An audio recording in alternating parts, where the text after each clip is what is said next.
Correct. I don't know how I started thinking about this. Well, I know how I was reading a book and it was saying something about how happiness doesn't come from external desires, rather comes from having peace. And oddly enough, that has somehow reminded me of the story of how me and my mom almost died when I was a kid, right? So the story goes, and I've mentioned this already, but I live in Hawaii.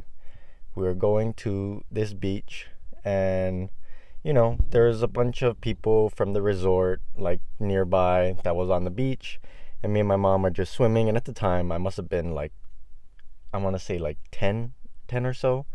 And keep in mind, I wasn't the strongest swimmer when I was a kid. I'm like Aquaman now. I can swim for forever.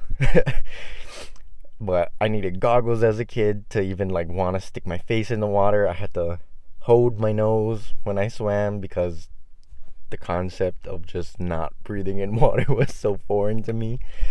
And I remember swimming and hearing like some voices and thinking, wow, you're at the beach and you're hearing voices? Whoa. But it wasn't like people talking, it was like cries for help kind of voices. And so I'm just kind of cruising in the water, like not really thinking much of it. And I'm telling my mom, I'm like, I I don't think those girls all the way out there are swimming. I think they're stuck. And my mom kind of just looks over and she's thinking probably like something similar. And so we swim out a little ways and we ask them, it's like, hey, are you guys okay? And they're like, no, we've been like trying to get back in for a long time and we can't swim back in. And so we had a floaty. We're like, okay, here, hold on to this. And me and my mom get off and we're treading water. And the girls are tired, they're thankful, and they're younger than me. They must have been like 8, 7 years old. Maybe one of them was around my age. And so we're helping push them back in a little bit, but me and my mom are getting tired because we're fighting the same thing that they were just fighting. Like they were getting sucked out. We're helping push them and they're like kicking, so they're regaining their energy a little bit. And while me and my mom were losing ours, and we only had the one floaty to give them. And so, we send them back in and we're thinking they're gonna come back and give us the floaty back so we can come in or whatever. And I just remember me and my mom realizing we're getting further and further out. And at this point, I'm like really tired. My mom was a lot better of a swimmer than I was, so she wasn't struggling as much as I was.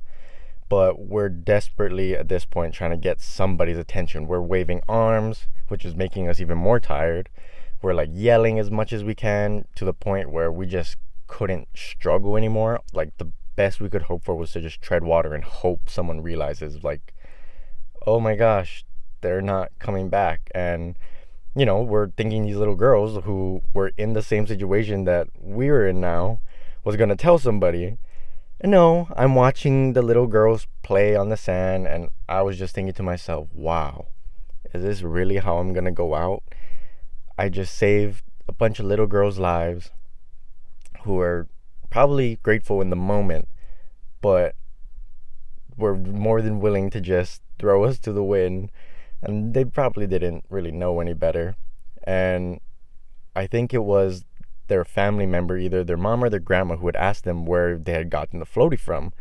And they had pointed us out. And the adult, realizing what was going on after hearing their story, went and told the lifeguards. And so one person, he overhears the story. He comes out with his bodyboard and he's like, hey, hold on to this, like, take turns like treading water so like you guys don't get too tired, and then like we'll wait for the lifeguard to come. So the lifeguard with his jet ski comes and we're holding on to the rescue. And I just remember being so out of breath, like I could barely hold on. I couldn't say anything. I could just like shake my head like to answer. Couldn't even tell him my name like right off the bat.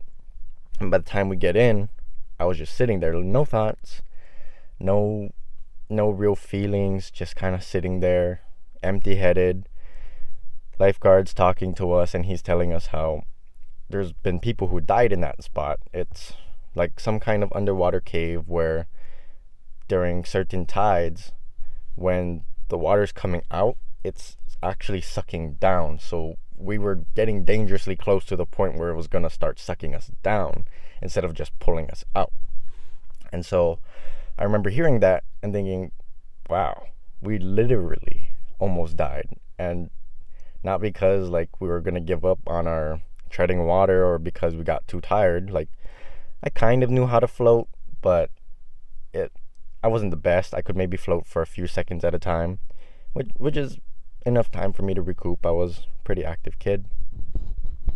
And I just sat there.